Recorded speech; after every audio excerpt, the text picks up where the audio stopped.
Here we get to a discussion of, well, if our country, our republic, which we have a federation of 50 states, which are republics in themselves, and each state is composed of counties, which are little miniature republics in a way in themselves.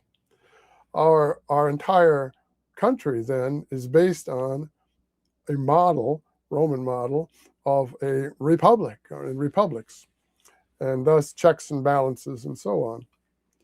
Now, in the case of the Roman Republic, Cicero tried to rally patriotic spirit in a time of decadence and tried to hearken people back to the original spirit of what he portrayed as the original spirit of the Roman Republic and the basic idea of liberty or freedom and legislative freedom and opposition to dictators and so on.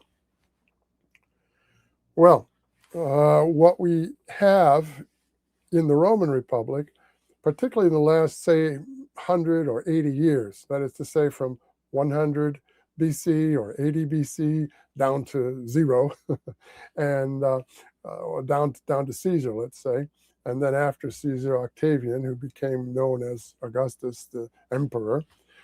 You had a republic for centuries, and then toward the end of those centuries, the republic became expansionist and imperialist. So you had an imperial republic, and that imperial republic was engaged in almost constant warfare.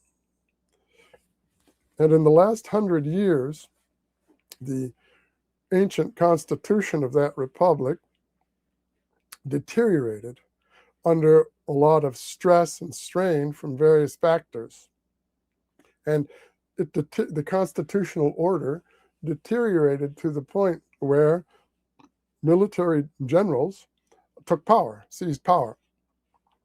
The first one was a fellow by the name of Marius, Marius. You can look him up in Wiki. And the second general was Sulla, Sulla, General Sulla. And they became essentially dictators in the republic. And so you had cracks, let's say, more than cracks, a breakup of the Constitution and the constitutional order of things, and the displacement of the legislative power, which back then was in the Senate, by the dictator.